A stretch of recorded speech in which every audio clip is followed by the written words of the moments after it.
இவங்க போனவங்க என்ன சொல்லியிருக்காங்கன்னா, இவர் இங்கே தான் இருந்தாருன்னு அப்ரூவ் கொடுக்குறாங்க.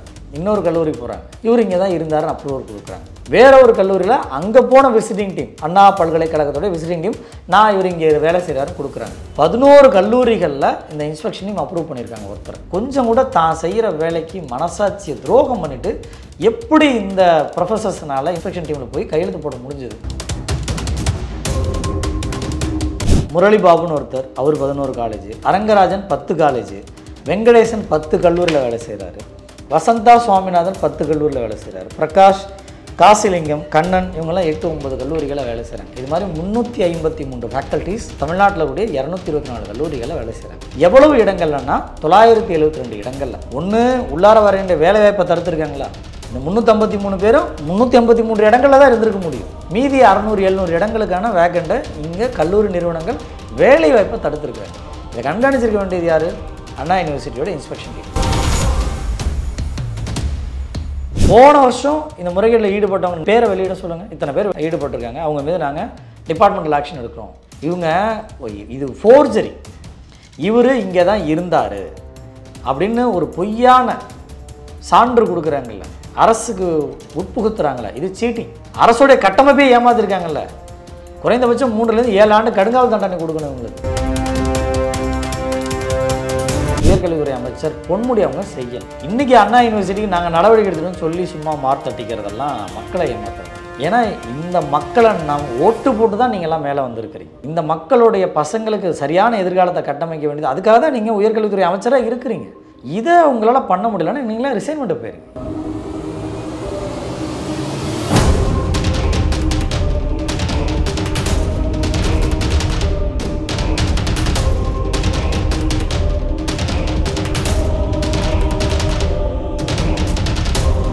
ரியல் நேயர்களுக்கு வணக்கம். இன்று நம்மளுடைய நிகழ்ச்சிக்கு அரப்பூர் ராதாகிருஷ்ணன் அவர்கள் இணைஞ்சிருக்காங்க.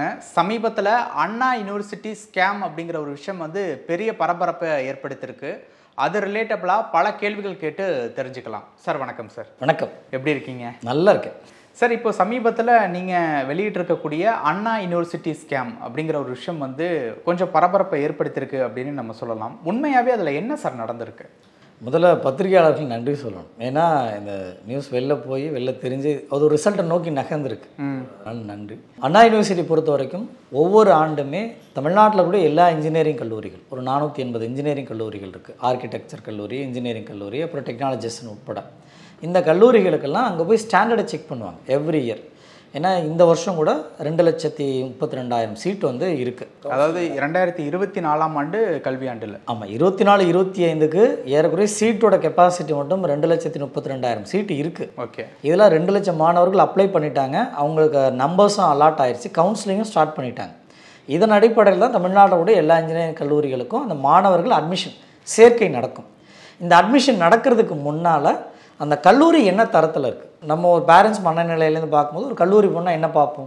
அங்கே ஒன்று இன்ஃப்ராஸ்ட்ரக்சர் முதல்ல நல்லா சொல்லித்தர்றாங்களா, நல்ல படிப்பு கொடுக்குறாங்களா, யாரை நம்பி இருக்கும்? அங்களுடைய ஆசிரியர்கள் நம்பி. ரெண்டாவது, அங்கே பசங்க பாதுகாப்பாக அந்த டிவைசஸ் எல்லாம் இருக்கா, எல்லா எக்யூப்மெண்ட்ஸும் பண்ணி தர முடியுமா, லேப் ஃபெசிலிட்டிஸ் எப்படி இருக்குது, இதெல்லாம் பார்ப்போம் இல்லையா? இந்த ரெண்டும் தான் செக் பண்ணுறது இந்த அண்ணா யூனிவர்சிட்டியோடைய வேலை. ஏன்னா லட்சக்கணக்கான மாணவர்கள் வர்றாங்க, மக்கள் அவங்கவுங்களும் ரொம்ப கஷ்டப்பட்டு போராடி பணம் கட்டுறாங்க, நம்பிக்கையின் அடிப்படையில் கட்டுறாங்க.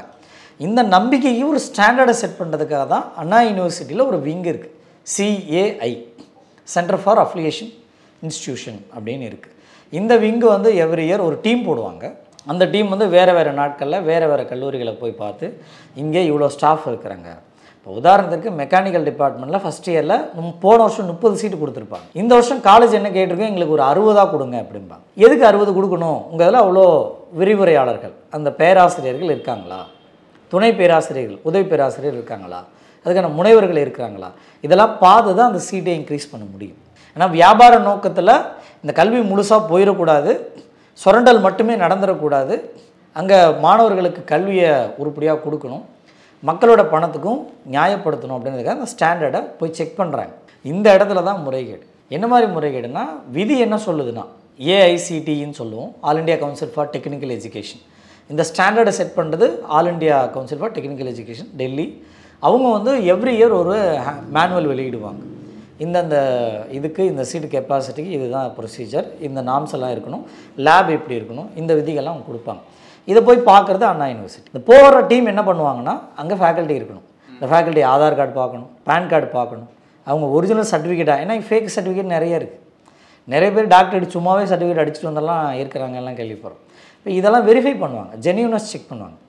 இந்த ஜென்யூனஸ் செக் பண்ணதுக்கப்புறம் ஓகே இங்கே இவ்வளோ ஆசிரியர்கள் இருக்கிறாங்க, அந்த பேராசிரியர்கள், உதவி பேராசிரியர்கள் இருக்காங்க, முனைவர்கள் இருக்காங்க, இணை பேராசிரியர்கள் இருக்காங்க, இங்கே நீங்கள் அனுமதிக்கலாம் அப்படின்னு கொடுக்கறது தான் இந்த வேலை.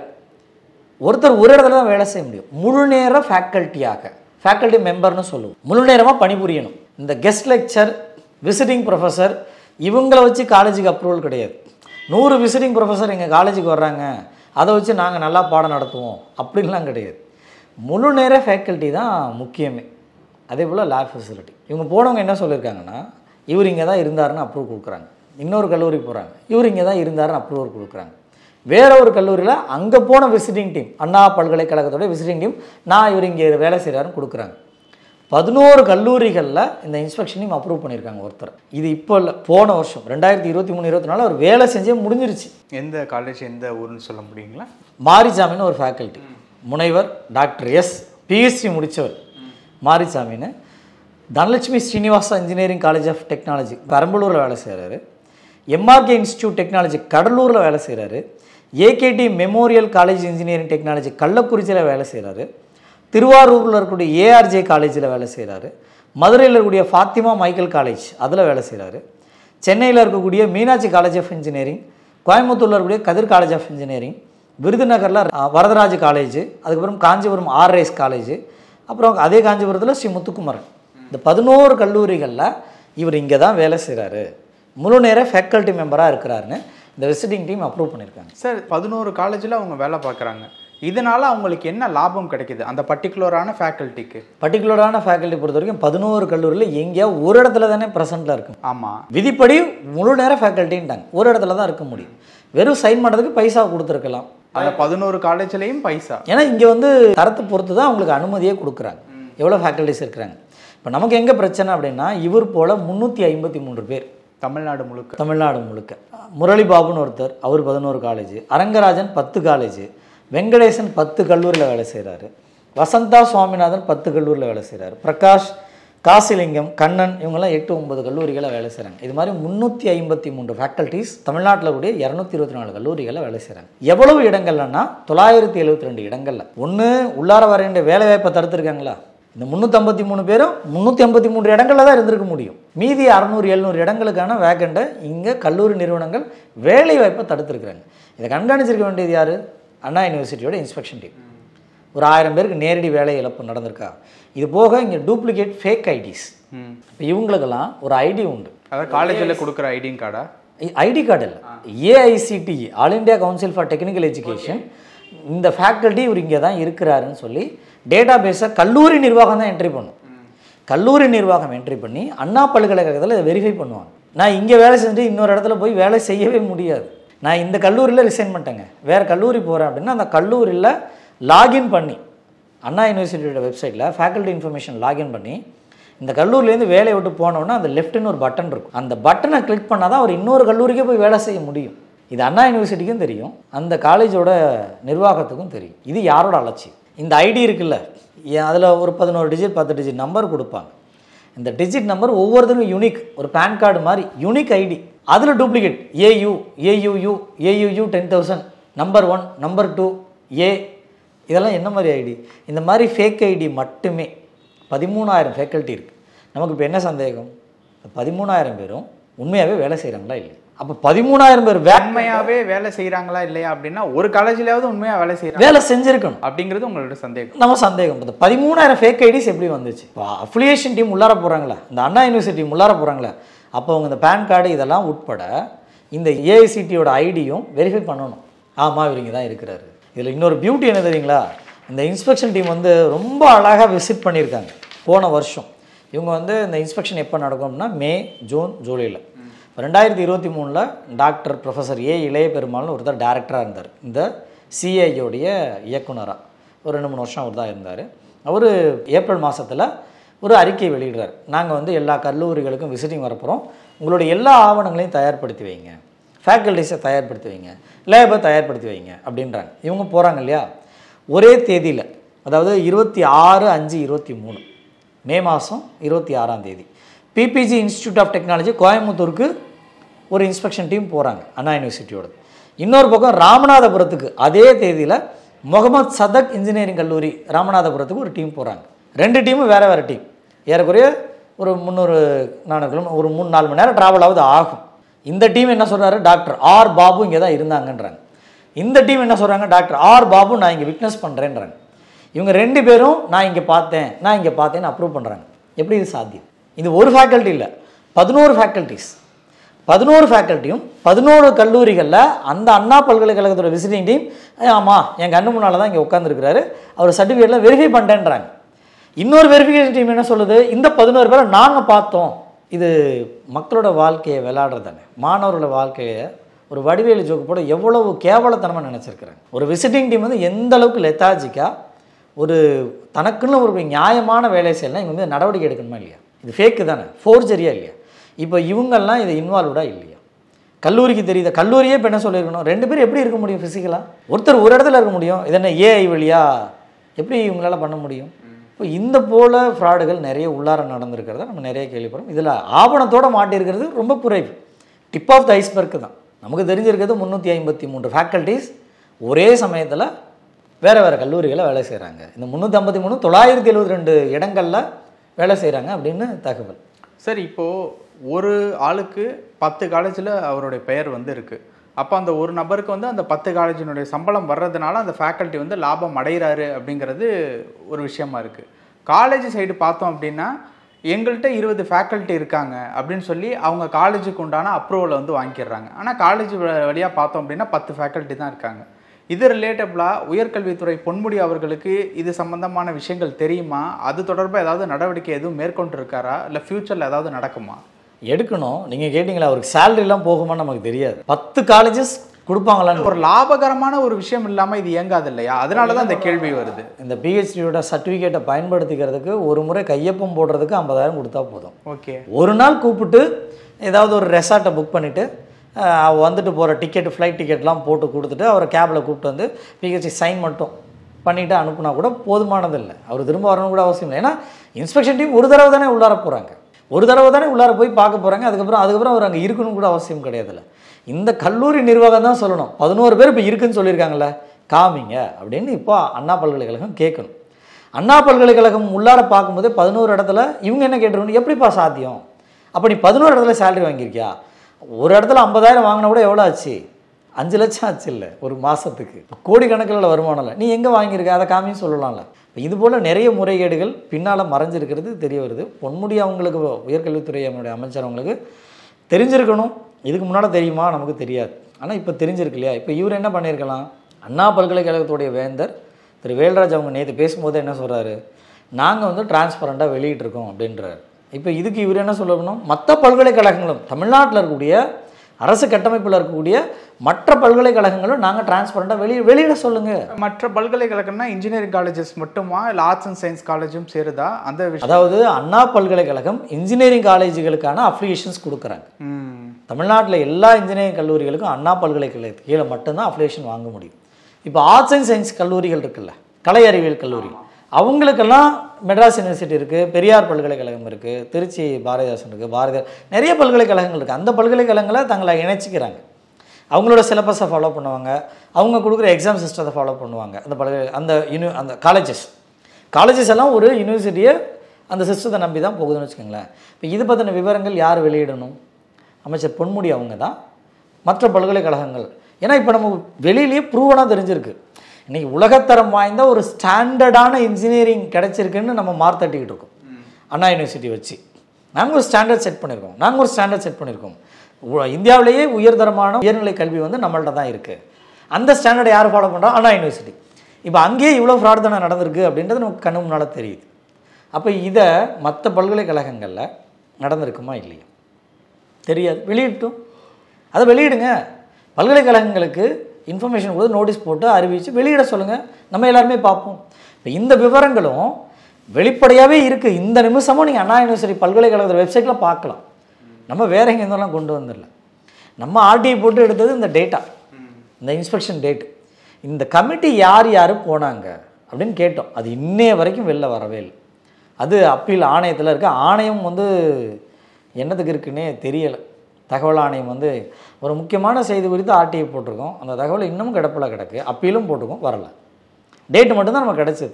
இந்த டேட் வச்சு நம்ம கிராஸ் பண்ணி பார்க்கும்போது இருக்கிறாரு தெரியுது. அப்போ இந்த 2 டீம் நமக்கு பட்டியல் தெரிஞ்சதுன்னா யார் இங்கே விசிட்டிங் போனாங்க அவங்கள நம்ம கேள்வி கேட்க முடியுமா? இப்போ அது வெளியே வரவே இல்லையே. இப்போ வைஸ் சான்சலர் நேற்று பேட்டி கொடுத்தார். அவர் என்ன சொல்லியிருக்கணும்? போன தடவை இந்த இன்ஸ்பெக்ஷன் டீம் போனவங்க இவங்க தான், இவங்க மீதெல்லாம் நடவடிக்கை எடுக்கிறோம். எங்கேயாவது இது வரைக்கும் வாயை திறந்துருக்கிறாரா? நேற்று சொன்னார். ஆமாம், அக்செப்ட் பண்ணுறது ஒரு பெரிய நல்ல விஷயம். உண்மையாகவே அவர் பாராட்டுகள், வாழ்த்துக்கள்.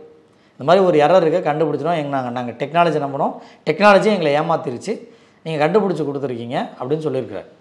இப்போ இது எவ்வளோ நாளாக நடந்திருக்கும்? இப்போ ஒரு கையில் டேட்டா இருக்கா? கடந்த 5 வருஷம் டேட்டா பார்க்க சொல்லுங்கள், வெளியிட சொல்லுங்கள். போன வருஷம் இந்த முறைகேட்டில் ஈடுபட்டவங்க பேரை வெளியிட சொல்லுங்கள். இத்தனை பேர் ஈடுபட்டிருக்காங்க, அவங்க மீது நாங்கள் டிபார்ட்மெண்டல் ஆக்ஷன் எடுக்கிறோம். இவங்க இது ஃபோர்ஜரி, இவர் இங்கே தான் இருந்தார் அப்படின்னு ஒரு பொய்யான சான்று கொடுக்குறாங்கல்ல, அரசுக்கு உட்புகுத்துறாங்களே, இது சீட்டிங். அரசுடைய கட்டமைப்பே ஏமாத்திருக்காங்கல்ல. குறைந்தபட்சம் 3 to 7 ஆண்டு கடுங்காவல் தண்டனை கொடுக்கணும் இவங்களுக்கு. அதான் ஃபேக்கல்ட்டிஸுக்கு, இந்த இன்ஸ்பெக்ஷன் போன டீமுக்கு, முதல்ல இன்ஸ்பெக்ஷன் போன டீம், அதுக்கப்புறம் இந்த ஃபேக்கான டாக்குமெண்ட்ஸை கொடுத்த ஃபேக்கல்ட்டி, கல்லூரி நிர்வாகம், ஃபேக்கல்ட்டி அதுக்கப்புறம் தான். ஃபேக்கல்ட்டி ஜெனியூனான கேசஸ் இருக்கா அப்படின்றத அவங்க தான் சொல்லணும். உண்மையாகவே பிளண்ட்டாக இவ்வளோ தூரம் ஒருத்தர் 10 கல்லூரிக்கு போய் அட்டண்டன்ஸ் மட்டும் அந்த தேதிக்கு மட்டும் சைன் பண்ணுறாருன்னா, இன்ஸ்பெக்ஷன் வர தேதிக்கு மட்டும் சைன் பண்ணுறாருன்னா, அப்போ எந்த அளவுக்கு ஒரு மனநிலையில் இருந்திருக்கணும்? எவன் கண்டுபிடிக்க போகிறான்? எவன் நம்மளை கேட்க போகிறான்? இல்லை நமக்கு மேல் வரைக்கும் லிங்க் இருக்குது, அதை அவர் தான் சொல்லணும். அதுவும் இந்த 5 கல்லூரிகளுக்கு மேலே வேலை செய்யக்கூடிய பட்டியலில் இருக்கவங்களாம் பார்க்கும்போது இதெல்லாம் ஒரு சிஸ்டமேட்டிக்காகவே நடக்கிறதுக்கு இது சாத்தியப்படுத்தியிருக்கிறாங்க. எந்த மாவட்ட கல்லூரிகள் சார் அதிகம் இதில் ஈடுபட்டிருக்காங்க? அந்த மாதிரி ஏதாவது இருக்கா? அப்படி சொல்ல முடியலங்க, பரவலாகவே இருக்குது. காரணம் என்னென்னா, இப்போ சென்னை சர்க்கிளில் நீங்கள் மாவட்டம் பார்த்தீங்கன்னா சென்னை கம்மியாக இருக்கும். ஏன்னா 4-5 கல்லூரிகள் தான் சென்னைக்குள்ள. ஆனால் இந்த செங்கல்பட்டு, காஞ்சிபுரம், திருவாரூர்லாம் சென்னை விரிவாக்கப்பட்ட உள்ளார் தான் இருக்குது. அப்படி பார்த்தா சென்னை ஹப்பு தான் ஜாஸ்தி. கோயம்புத்தூர், திருப்பூர் அந்த ஊர் அந்த பக்கமும் இருக்குது. அதே போல் சதர்ன் பெல்ட்டில் இருக்குது. நீங்கள் இப்போ இந்த இது அப்படின்னு சொல்ல முடியாது. மாணவர்கள் எங்கெல்லாம் சேர்க்கை இருக்கோ, இப்போ தனியார் கல்லூரிகள் என்ன பண்ணுறாங்க, எங்கள் கல்லூரியில் நாங்கள் இந்த இதை நடத்துகிறோம், இத்தனை ப்ரொஃபஸர் இப்படி தானே பண்ணுறாங்க. ஆமாம். அப்போ நம்ம பக்கத்தில் இருக்க என்ன பண்ணுவோம், பக்கத்து மாவட்டத்தில் கூட கல்லூரிக்கு தான் போவோம். இந்த மாவட்டங்கள் தாண்டி இங்கே மக்களோட பணம் பெரிய அளவில் சுரண்டப்பட்டிருக்கு. அவங்களுக்கு குறைந்தபட்ச நியாயம் கூட செய்யலை. இன்றைக்கி கடைநிலையில் வேலை செய்யக்கூடியவங்க, இடைநிலையில் வேலை செய்யக்கூடியவங்க எப்படியாவது இன்ஜினியர் ஆக்கிடும். என் பையன் இன்ஜினியர் ஆகிட்டானா, ஏன்னா நமக்கு எல்லாமே எப்படி இருக்குது, இன்றைக்கும் விளிம்புநிலை மக்களுக்கு என்ஜினியரிங் கல்லூரி ஒரு எட்டாக்கனியாக இருக்குது. எப்படியாவது என் பையனை இன்ஜினியர் ஆக்கிடும். இன்ஜினியர் ஆகிட்டா என்ன பண்ணுவான், அவன் ஒரு டிப்டாப்பாக இருப்பான். நான் கஷ்டப்பட்டு உழைச்சி பண்ணிட்டேன், அவன் ஒரு நீட்டாக இருக்கணும்னு ஆசைப்பட்றேன். அவன் படிச்சுட்டானா நாளைக்கு உலகம் முழுசு எங்கே வேணாலும் வேலைக்கு போக முடியும். அவங்களோட எண்ணம் இல்லை. இன்ஜினியர் ஆகிட்டான், ஸ்டாண்டர்டான கேள்வி கொடுக்கக்கூடிய ஒரு இடத்துல இன்ஜினியர் ஆகிட்டானா கல்லூரியை விட்டுருங்க. இன்ஜினியர் ஆகிட்டானா உலகத்தில் எங்கே வேணாலும் வேலை கிடைக்கும். இந்த நம்பிக்கை அடிப்படையில் தானே பேரண்ட்ஸ் போய் பணம் கட்டுறாங்க. இப்போ இதுக்கு யார் உறுதி செஞ்சுருக்கணும்? அண்ணா பல்கலைக்கழகம் தான் ரெஸ்பான்சிபிலிட்டி. கொஞ்சம் கூட தான் செய்கிற வேலைக்கு மனசாட்சியை துரோகம் பண்ணிவிட்டு எப்படி இந்த ப்ரொஃபஸர்ஸ்னால இன்ஸ்பெக்ஷன் டீமில் போய் கையெழுத்து போட முடிஞ்சது? இது அந்த மக்களை சந்திக்கிற தைரியம் இருக்கா? அந்த கல்லூரியில் பணம் கட்டி படிக்க வச்ச ஒரு பெற்றோர்களை எந்த லட்சணத்தில் அவங்க மூஞ்சி கொடுத்து நேராக பார்க்க முடியும்? ஸ்டூடெண்ட்ஸ் எந்த வகையில் சார் பாதிக்கப்படுறாங்க? இப்போ மாணவர்கள் பொறுத்த வரைக்கும் 10 ப்ரொஃபஸர்ஸ் இருக்கணும், பேராசிரியர் இருக்குன்னா 5 பேர் தான் இருக்கிறாங்கன்னு வச்சுக்கோங்க. டிபார்ட்மெண்ட்டை கிளப் பண்ணிடுவாங்க. காமன் இங்கே 30 பேர், அங்கே 30 பேர், அங்கே 30 பேர் இருக்காங்களா? இவங்க பொதுவாக என்ன பண்ணுவாங்க, ஃபஸ்ட் இயரில் M1 எல்லாருக்குமே காமன், 3 பேரையும் கூப்பிடு, ஒன்றாவது உட்காரவை, கிளாஸ் எடு. 10-20 பேர் கிளாஸ் எடுக்கிறது வேறு, 100 பேருக்கு எடுக்கிறது கிளாஸ் வேறு. போர்டு என்னமோ ஒன்று தான். 10 பேரை நீங்கள் ஐ விசிட்டிங்கில் பார்க்க ஏன் இந்த கெப்பாசிட்டி வைக்கிறாங்க? ஒரு ஆசிரியருடைய ஐ விசிட்டிங் கெப்பாசிட்டி எவ்வளவு? இந்த ஹாலில் இவ்வளோ பேர் தான் உட்கார வைக்க முடியும். அப்போ அவன் கவனிக்கலையா, நீங்கள் நோட்டீஸ் பண்ண முடியும். அவன் உங்களுக்கு கேள்வி கேட்குறான்னா நீங்கள் அட்டென்ஷன் கொடுக்க முடியும். அவன் ரெக்கார்டை சப்மிட் பண்ணி அவனை நீங்கள் கேட்க முடியும். இது ஒரு ப்ரொஃபஸரோட வேலை. இதை வச்சு தான் அந்த கெப்பாசிட்டி. இது வெறும் கான்க்ரீட் கிளாஸ் ரூம் கிடையாது, செங்கல் கிளாஸ் ரூம் கிடையாது. இங்கே சீட்டு இவ்வளோ இருக்குது, உன் ஐவிஸில் இவ்வளோ பேர் தான் நீ பார்க்க முடியும். நீங்கள் அங்கே சரியாக எடுக்கிறீங்களோ இல்லையோ, பட் இதெல்லாம் அங்கே இருக்குது. இப்போ நீங்கள் ஒரு 30 பேர் இருக்கிறாங்க அப்படின்னா உட்கார வச்சப்பா, நீ பார்க்கலையா, நீ தூங்குறியா, உனக்கு என்ன பிரச்சனை, ஏன் உன்னால் கான்சன்ட்ரேட் பண்ண முடியல, இது கவனம் கொடுக்க முடியும். இப்போ 100 பேர் உட்காரும்போது 2 பெஞ்சுக்கு தாண்டி கவனமே போகாது. அவன் பார்க்குறான் பார்க்கல, முதல் 2 பேஜ் பார்க்குறாங்களா, இதுதான் எழுதிட்டு போ, வேலையை முடிப்போம். முதல்ல அங்கே முடிஞ்சிருதா, அவன் எழுதிட்டு வரான் 100 ரெக்கார்டு, இவ்வளோ ரெக்கார்டு எங்கே திருத்துறது, முதல் பக்கம் கடைசி பக்கம் எல்லாம் திருப்பு, கடைசி பக்கம் திருப்பு. இப்போ இது வந்து யாருக்கு இம்பேக்ட் ஆகும்? அவனோட மொத்த கெரியரும் கல்வி மீது இருக்கக்கூடிய நம்பிக்கையே போயிடும். என்னடா படிப்பு இது, இவ்வளோ தானா, இன்ஜினியரிங் இவ்வளோ தானா, இதோட முடிஞ்சிச்சா? அப்போது அவன் வெளில வரும்போது ஒரு வேலைக்கு, பொது சமூகத்தில் வேலைக்குன்னு ஒருத்தன் வரும்போது, நீ இன்ஜினியரிங் தானே படிச்சிருக்க, நீ என்ன இது கூட தெரியலையான்னு கேட்பான். அப்போ அவன் என்ன நினைப்பான், இன்ஜினியரிங் தான் படித்தேன், என் கிளாஸ் நடந்தேன், எனக்கு எப்படின்னு எனக்கு தான் தெரியும். அப்போ இந்த ஒரு அன்ஸ்டேபிளான மனநிலையை எங்கே ஆரம்பிக்கிறோம்? இன்ஸ்பெக்ஷன் டீம் பண்ண துரோகம், ஃபேக்கல்ட்டி உறுதிப்படுத்த முடியாத துரோகம் அங்கே ஆரம்பிக்கிறது. பாசேஜ் ஒவ்வொரு வழியாக வந்து மாணவர் மனசில் லைஃப்லாம் நின்று போயிடுது, ஒரு ஸ்டேபிளாக கிடைக்காது. இன்றைக்கி பாருங்கள், எவ்வளோ இன்ஜினியரிங் முடிச்சுட்டு வெளில வந்தவங்க இங்கிலீஷும் சரியாக எழுத முடியாமல், தமிழும் சரியாக எழுத முடியாமல், இந்த வேலைக்கும் போக முடியாமல், அந்த வேலைக்கும் போக முடியாமல் எவ்வளவு இன்ஜினியர்கள் மனக்குமுறலோடு உட்காந்துருக்காங்க சோசியல் மீடியாவில் நம்ம ரெகுலராகவே பார்க்குறோம். இந்த கட்டமைப்பு உடஞ்சது காரணம் யார்? சரி, இது முழுக்க முழுக்க இப்போ நடந்துகிட்டு இருக்கக்கூடிய, இப்போ திமுக ஆட்சி வந்து ஆளும் கட்சியாக இருந்துகிட்டு இருக்கு.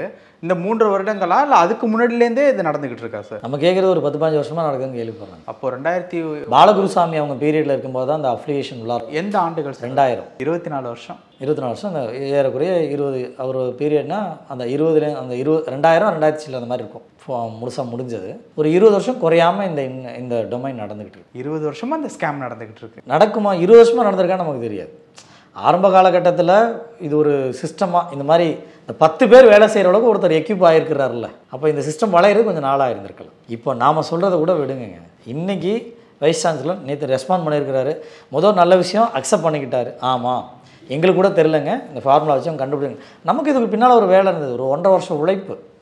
போன வருஷம் மார்ச் அப்போது ஆரம்பித்த வேலை, இரவு பகல் பார்க்காம வாலண்டியர்ஸ் எல்லாம் உட்காந்து பிடிஎஃப் டவுன்லோட் பண்ணிகிட்டு இருந்தாங்க. இரவு நேரங்கள் எல்லாம் வேலை செஞ்சுட்டு வந்து இதே டெக்கில் உள்ளவங்க தான்.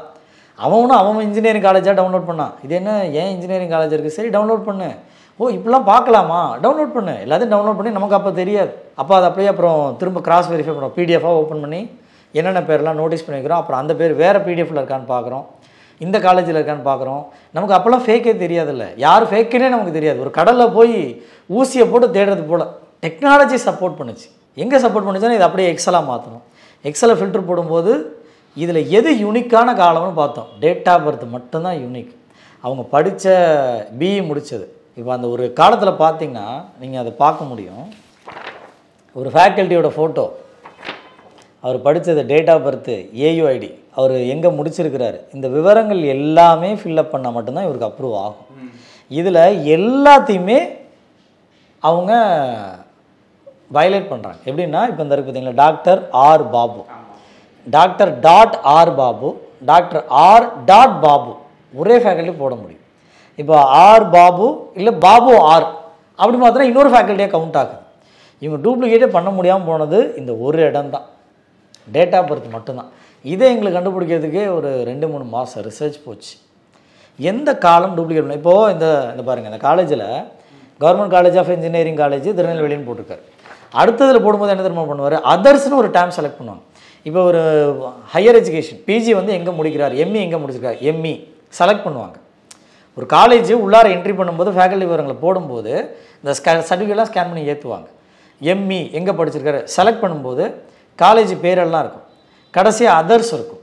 அதர்ஸில் போட்டு இதே காலேஜை போட்டால் இன்னொரு ஃபேக்கல்ட்டியாக எடுத்துக்கும். இப்போ இது மாதிரி எல்லாத்தையும் அவங்களால மாற்றுறதுக்கான ஃபீஸிபிலிட்டி அதில் இருக்குது. டேட்டா பர்த் மட்டும்தான் அவங்களால பண்ணவே முடியும். அந்த ஒன்றை கண்டுபிடிச்சி திரும்ப எடுக்க ஆரம்பித்தோம். அப்போ தான் திரும்ப 2023-24 டேட்டா வந்தது. திரும்ப போகிறோம்.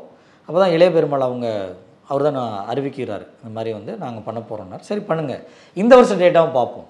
இந்த டேட்டா இப்போ தெரியுங்களா அப்லோட் பண்ணாங்க, போன வருஷம் எடுத்தது ஆகஸ்ட் செப்டம்பரில் தான் அப்லோட் பண்ணுறாங்க.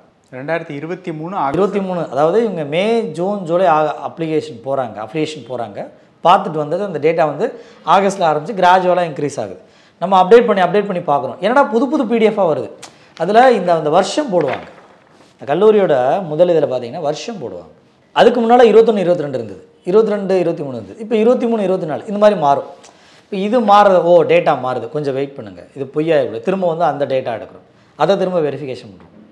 அதுபோல் ஒரு டீம் ஒர்க் பண்ணி அப்புறம் அதை எக்ஸலாக திரும்ப ஒர்க் பண்ணும்போது அதுலேயும் நிறைய. இப்போ இதில் என்ன பண்ணியிருந்தாங்கன்னா ஒரு ஃபேக்கல்ட்டி ஃபோட்டோ நேராக விட்டுறாரு, இன்னொரு அப்ளிகேஷனில் பார்த்தீங்கன்னா பிளாக் அண்ட் ஒயிட் ஃபோட்டோ விட்டுறாரு. இன்னொரு ஃபேக்கல்ட்டி இப்படி திருப்பி விட்டுறாரு. மீசை வச்சு ஒரு ஃபோட்டோ, மீசை இல்லாமல் ஃபோட்டோ, சின்ன ஏஜில் எடுத்த ஒரு ஃபோட்டோ, பிஜி படிக்கும்போது எடுத்த ஒரு ஃபோட்டோ, வேலையில் சேர்ந்ததுக்கப்புறம் ஒருத்தர் ஃபோட்டோ, கண்ணாடி போட்டு ஒரு ஃபோட்டோ, கண்ணாடி இல்லாமல் ஒரு ஃபோட்டோ, அந்த மாதிரி நிறைய ஃபோட்டோஸ் வந்து உள்ளார இதெல்லாம் ஃபில்டரே பண்ண முடியல. இப்போ நீங்கள் ஏ வந்தால் கூட இவங்க ஃபில்டர் ஃபோட்டோ பார்த்ததுன்னா அதுவே குழம்பி போயிடும் இவங்க பண்ணதில். ஒரே ஒரு டேட் ஆஃப் பர்த் மட்டும்தான் கிடச்சிச்சு. இன்றைக்கி கொஞ்சம் பேர் தான் நம்ம வெளியிட்டது. இது வந்து ஹையர் எஜுகேஷனோட லெத்தாஜிக்குன்னா கண்டிப்பாக லெத்தாஜிக். இன்ஜினியரிங் கல்லூரியில் எப்படி இருக்குன்னா மெடிக்கல் காலேஜ், ஆர்ட்ஸ் காலேஜ், அங்கேயும் இந்த மாதிரியான ஸ்கேம் தெரியலை, வெளிப்படுத்தணும். இந்த பற்றின விவரங்கள் இன்னும் முழுமையாக வெளியில் இல்லை. இவங்க அஃபிலியேஷன் டேட்டா வெளில இருக்கிறது போல் அந்த அஃபிலியேஷன் டேட்டாலாம் ரொம்ப கம்மியாக இருக்குது, ரொம்ப கம்மியாக இருக்குது. அதுதான் இப்போது உயர்கல்வித்துறை அமைச்சர் பொன்முடி அவங்க செய்யணும். இன்றைக்கி அண்ணா யூனிவர்சிட்டிக்கு நாங்கள் நடவடிக்கை எடுத்துட்டோம்னு சொல்லி சும்மா மார்த்தட்டிக்கிறதெல்லாம் மக்களை ஏமாத்துறவங்க. ஏன்னா இந்த மக்களை நாம் ஓட்டு போட்டு தான் நீங்கள்லாம் மேலே வந்திருக்கிறீங்க. இந்த மக்களுடைய பசங்களுக்கு சரியான எதிர்காலத்தை கட்டமைக்க வேண்டியது, அதுக்காக தான் நீங்கள் உயர்கல்வித்துறை அமைச்சராக இருக்கிறீங்க. இதை உங்களால் பண்ண முடியலன்னா நீங்களாம் ரிசைன்மெண்ட்டு போயிருங்க. எதுக்கு இங்கே இருந்துக்கிட்டு நீங்கள் வேறு துறைக்கு போயிருங்க. உயர்கல்வித்துறை, அது மக்களுடைய எதிர்காலம், மாணவருடைய எதிர்காலம், தமிழ்நாட்டுடைய எதிர்காலம். அதில் இது போல் தரத்தை காம்ப்ரமைஸே நம்ம பண்ணிக்க முடியாது. மக்கள் எதுக்கு வேணாலும் காம்ப்ரமைஸ் பண்ணிப்பான். இன்றைக்கி பாருங்களேன், நான் சாப்பிட்றத கூட விட்டுட்டு ஃபீஸ் கட்டியிருக்கேன். கொடுமையாக இருக்கா இல்லையா? இது பார்த்த பேரண்ட்ஸ் இன்றைக்கி சொல்கிறாரில்ல இவர், நாங்கள் வந்து ஆமாம் தவறு நடந்துருச்சு அக்செப்ட் பண்ணோம். போன வருஷம் படித்த மாணவர்கள் யாருங்க ரெஸ்பான்சிபிள்? இந்த ஃபேக்கான டாக்குமெண்ட்டை காமிச்சு படித்த அந்த மாணவர்களுக்கு சரியாக சொல்லி தரல. இப்போ ஒரு 2 லட்சம் பேர் வெளில வந்துட்டான்ல, அவனுக்கு யார் பொறுப்பு? இந்த பொறுப்பு அமைச்சருக்கு இருக்கணுமா இல்லையா? சரி, அவர் ஒரு பக்கம். இன்னொரு பக்கம் ஆளுநர் என்ன பண்ணுறாரு? கல்லூரிகளுக்கெல்லாம் போகிறாரு, மாணவர்கள்ட்ட பேசுகிறாரு, அங்கே நிறையா பேசுகிறாருல்ல. அங்கே ஒரு தடவையாவது உங்கள் கல்லூரியில் எத்தனை ஸ்டாஃப் இருக்கிறாங்க, டேட்டா எடுத்துகிட்டு வாங்க, பசங்க கேளுங்க, இந்த ஸ்டாஃப்லாம் இங்கே இருக்காங்களா, ஒரு கிராஸ் செக் பண்ணியிருக்கலாமா? எவ்வளவு சண்டை கட்டுறாங்க. இந்த பாலிடிக்ஸ் பேசுகிறதுக்கு எவ்வளோ இடங்களை ஒரு பக்கம் தமிழ்நாடு அரசில் இருக்கக்கூடிய பொன்முடி அவங்க உயர்கல்வித்துறை அமைச்சர் ஒரு பக்கம் பேசுகிறாரு, இன்னொரு பக்கம் அது கவுண்டர் பாயிண்டில் அவரு அங்கே பேசுகிறாங்க. இந்த அரசியல் பேசக்கூடியவங்க இந்த சண்டையெல்லாம் நீங்கள் வெளில வச்சுக்கோங்க, கேம்பஸ்க்கு வெளில. உள்ளுக்குள்ளே மாணவர்களுக்கு உறுதிப்படுத்த முடியாத நீங்கள் 2 பேருமே ஒன்று தானே. ஒரு கல்லூரியில் போய் இந்த ஃபேக்கல்ட்டி இருக்காங்களா? எவ்வளோ கல்லூரிகளுக்கு, எவ்வளோ பல்கலைக்கழகங்களுக்கு விசிட்டிங் போகிறாங்க, பட்டமளிப்புக்கு போகிறாங்க. அப்போ கேட்டிருக்கணுமா இல்லையா? இது வந்து உயர்கல்வித்துறையில் நடந்த அட்டாக். இது லெத்தாஜிக்னால நடந்த அட்டாக். அதாவது நீங்கள் உடல் உறுப்புகள் எப்படி, இந்த பொருளாதார இழப்புகள், இதை தாண்டி ஒரு ஃப்யூச்சரை சார்ந்த விஷயம். இதில் வந்து தலைமுறைக்கு நடக்க வேண்டிய விஷயம். நீங்கள் இன்னமும் வந்து சரியான நடவடிக்கை எடுக்கலை அப்படின்னா மக்களை ஏமாத்துற வேலையாக தான் பார்க்குறோம். இப்போ உங்ககிட்ட இருக்கக்கூடிய டேட்டா எத்தனை வருஷத்துக்கு உண்டான டேட்டா, அதில் எத்தனை வருஷத்துக்கு உண்டான ஸ்கேமை வந்து நீங்கள் குறிப்பிட்டிருக்கீங்க? இப்போ நாங்கள் வந்து 2023, 24க்கு இப்போ வெளிப்படுத்திருக்கோம். நாங்கள் ஏற்கனவே எடுத்த பேக்கப் வந்து 21, 22க்கான டேட்டா. அதுக்கு ஒரு கிராஜுவலாக பேக்ரவுண்டில் ஒர்க் பண்ணுறோம். இப்போ இவங்க எடுத்திருக்கிறது ஒரு ப்ரோஆக்டிவ் ஸ்டெப். பழைய டேட்டா இப்போ ஈஸியாக அவங்களால பார்க்க முடியும், ஃபார்முலா தெரிஞ்சிருச்சு. இப்போ நம்ம கஷ்டப்படணும் அவசியமே இல்லை. கடந்த 5 வருஷம் டேட்டா அவங்களே எடுக்க முடியும். நம்மள்ட்ட 2 வருஷத்து டேட்டா இருக்குது. இப்போ 2024, 25 அவங்க வெளியிட்டிருந்தாங்கன்னா அதையுமே நம்ம எடுத்திருப்போம். அதுக்கு தான் வெயிட் பண்ணிக்கிட்டு இருந்தோம். பட் விசிட்டிங் முடிஞ்சு வரல. ஏற்கனவே 2-3 வாரம் அந்த நீட் எக்ஸாம் அந்த குழப்படி நடந்ததுனால கவுன்சிலிங்கே தள்ளி வந்துருச்சு. இல்லைன்னா இது போன மாதமே வெளிவந்திருக்க வேண்டிய செய்தி. சரி, இப்போது நீங்கள் வெளியிட்டிருக்கக்கூடிய ஸ்கேமை பார்க்கும்போது வந்து பிஹெச்டி பட்டதாரிகள் நிறைய பேர், அதாவது ஃபேக்கல்ட்டியாக இருக்கக்கூடிய நிறைய பேரும் இதில் இன்வால்வ் ஆகியிருக்காங்க. ஸோ அவங்களுக்கும் இந்த ஸ்கேமுக்கும் உண்டான தொடர்பு என்ன சார்? ஏன்னா அவங்க இந்த கேஸில் ஈடுபட்டிருக்கதே ரொம்ப ஒரு ஆச்சரியத்தை ஏற்படுத்துது. உண்மையிலேயே நீங்கள் தயங்குறது உண்மை, அது உண்மை. ஏன்னா ஒரு பிஹெச்டி வாங்குறவங்க, இப்போ நம்ம என்ன நினைப்போம், முறைகேடுகள் செஞ்சவங்க பாதி பேர் பிஹெச்டிஸ். ஒருவேளை முறைகேடு செய்கிறதுக்காகவே பிஹெச்டி வாங்கலானான்றது சந்தேகம். இதை நம்ம பண்ணால் நமக்கு பிஹெச்டி அப்ரூவல் வந்து கிடைக்கும் அப்படிங்கிறதுக்காக சொல்லுவோம். இல்லைங்க, இவங்க முறைகேடுகள் பண்ணுறதுக்காகவே பிஹெச்டி வாங்கியிருக்காங்களோன்றது தான். விச் மீன்ஸ் 10 காலேஜில் இருக்கிற அளவுக்கு இவங்க எலிஜிபிளாக இருக்காங்கல்ல. அப்போது அவங்க முறைகேடுகள்லேயே பிஹெச்டி வாங்கினாங்க. 353 பேரில் 175 பேர் பிஹெச்டிஸ், டாக்டரேட்ஸ் வாங்கினாங்க. இவங்க எவ்வளோ மாணவர்களை கெயிட் பண்ணியிருப்பாங்க. இப்போது பணம் கொடுத்து பிஹெச்டி வாங்குறவங்க எண்ணிக்கை இங்கே இருக்கா இல்லையா? இவங்க பிஹெச்டி வாங்கினதெல்லாம் உண்மையா இல்லையா? இதெல்லாம் யாரும் சொல்லணும். இந்த இன்வெஸ்டிகேஷன் டீம் அதெல்லாம் விசாரிக்கணும். இவங்க உண்மையாகவே பிஹெச்டி பண்ணியிருக்காங்களா? இதில் ஒரு பிஹெச்டி பண்ணியிருக்கிறாரு. அவர் என்ன சொல்லியிருக்காருன்னா, இந்த காலேஜில் ஒரு தீசஸ் கொடுக்குறாரு, வேற ஒரு கல்லூரியில் இந்த மாரிச்சாமி, முரளி பாபு இவங்கெல்லாம் வேறு கல்லூரியில் வேலை செய்கிறாங்க இல்லையா, அந்த கல்லூரியில் வேறு ஒரு தீசஸ் ஹெட்டிங் கொடுக்குறாங்க. வருஷனமோ சேம். அப்படி பண்ண முடியாது. அப்போ இவங்கெல்லாம் திட்டமிட்டே ஃபோர்ஜரி பண்ணுங்க. இப்போ அதுவே நமக்கு சந்தேகம் இல்லை, இவர் உண்மையாகவே டாக்டரேட் வாங்கினாங்களா? இதில் டாக்டரேட்டு 175 பேர் பிஹெச்டிஸ் வாங்கினவங்க. உண்மையாகவே நமக்கு பெரிய அச்சம் தான். இந்த அச்சங்கள் திரும்ப தொடர்ந்து இல்லாமல் இருக்கணும்னா நிறைய இளைஞர்கள் இந்த வெப்சைட் போகணும், கண்டுபிடிக்கணும், அவங்க படித்த கல்லூரிகளில் என்ன முறைகள் இருக்குல்ல அதை வாய்ஸ் அவுட் பண்ணணும். இதுக்கு ஏற்கனவே கிரீவன் ரெட்ரஸல் இருக்குது. அது ஒரு பக்கம். இந்த ஏஐசிடியும் அது ஒன்று, எதுக்கு தான் அங்கே டெல்லியில் உட்காந்துருக்குனே தெரியல. அவங்க வந்து ஃபிசிக்கல் விசிட் பண்ணணும், 5% விசிட் பண்ணுறேன்னு சொல்லியிருக்காங்க. அவங்களும் விசிட் பண்ண மாதிரி தெரியல. ஒரு உயர்கல்வியில் நடந்த மிகப்பெரிய ஒரு திட்டமிடாத தாக்குதலாக தான் பார்க்குறோம். எதிர்கால மாணவர்களை கேள்விக்குறியாக்குற நிலைமை. இதுக்கு மேலே திரும்ப நடக்கக்கூடாதுன்றதை நம்ம எதிர்பார்ப்போம். இந்த மாதிரியான ஸ்கேம் வந்து இனிமே நடக்கக்கூடாது அப்படிங்கிறது எல்லாருடைய எண்ணமாக இருக்குது. அது நடக்காது அப்படிங்கிற ஒரு நம்பிக்கையில் இருப்போம். உங்களுடைய நேரத்துக்கு ரொம்ப நன்றி. நன்றி.